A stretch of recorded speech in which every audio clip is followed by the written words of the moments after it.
Saigon, 1968. La guerre du Vietnam fait rage. Le conflit, qui a débuté 13 ans plus tôt, voit s'affronter dans le contexte de la guerre froide le Nord-Vietnam communiste et le Sud-Vietnam anticommuniste. Le 30 janvier 68 commence l'offensive du Tet. Cette campagne militaire, organisée par le Nord-Vietnam, a pour but de pousser la population du Sud à se retourner contre le pouvoir en place. Lors de ces événements, le photographe Eddie Adams et Vo Su, un caméraman de la chaîne NBC News, accompagnent les troupes de la police sud-vietnamienne dans les rues de Saigon. Eddie est un habitué des zones de guerre. C'est un ancien Marines de l'armée américaine ayant combattu en Corée et qui depuis quelques années s'est reconverti dans le photojournalisme. Il a été envoyé au Vietnam par l'agence Associated Press pour documenter le conflit. Le 1er février, les soldats que suit Eddie arrêtent près de la pagode An Quan Nguyen Van Lem. Ils l'accusent d'être un membre du Front National de Libération du Sud-Vietnam. L'homme, simplement vêtu d'un short et d'une chemise à carreaux, est menotté et escorté par les militaires. Le groupe parcourt alors quelques centaines de mètres et arrive à la rencontre du général de brigade de la police nationale sud-vietnamienne Nguyen Ngoc Loan. Eddie et Vo Su s'attendent alors à assister à l'interrogatoire du détenu. Mais c'est à ce moment-là que le gradé se saisit de son revolver, le pointe sur la tempe du prisonnier et tire. Nguyen Van Lem est tué sur le coup. Les deux journalistes, bien que surpris par la rapidité et la violence de l'action, immortaliseront la scène.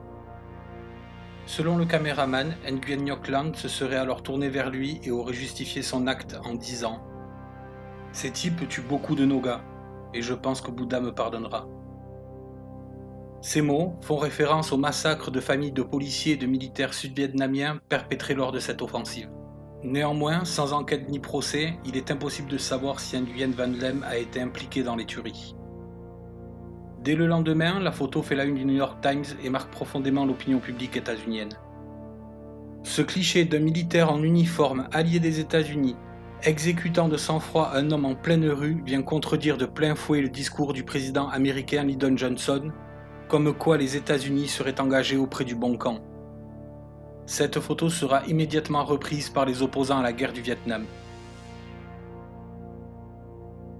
Les images font le tour du monde et la vie de l'officier ne sera plus jamais la même. Nguyen Ngoc Loan continuera à prendre part au combat, mais 3 mois plus tard il sera blessé gravement. Il est alors amené en Australie pour y être soigné, mais face au tollé soulevé par sa présence sur le territoire, il sera transféré aux États-Unis où il sera amputé de la jambe droite. De retour au Vietnam, il est déclaré inapte au combat. Il consacrera donc son temps à venir en aide aux blessés de guerre et aux orphelins. En 1975, lors de la chute de Saigon, la défaite du camp anticommuniste est certaine. L'ancien chef de la police, au vu de ses états de service et de sa funeste notoriété, cherche à fuir le pays. Il se retournera donc vers ses anciens alliés les États-Unis, mais sa demande d'asile lui sera refusée. Étant francophone, il entrera alors en contact avec les autorités françaises, qui elles aussi refuseront de l'accueillir. Il arrivera tout de même à prendre un vol vers les États-Unis et s'installera à Burke, dans la banlieue de Washington, où il ouvrit une pizzeria. D'un naturel discret, il vit une vie tout à fait normale. En 91, son passé le rattrape. Le bruit circule que le restaurateur serait le bourreau de la célèbre photo. À partir de là, les affaires deviennent moins florissantes. Il retrouvera inscrit sur la porte des toilettes de son établissement « Nous savons qui vous êtes ».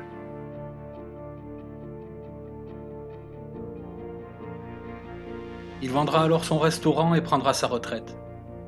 Marié et père de 5 enfants, Nguyen Ngoc Loan mourut le 14 juillet 1998 à l'âge de 67 ans.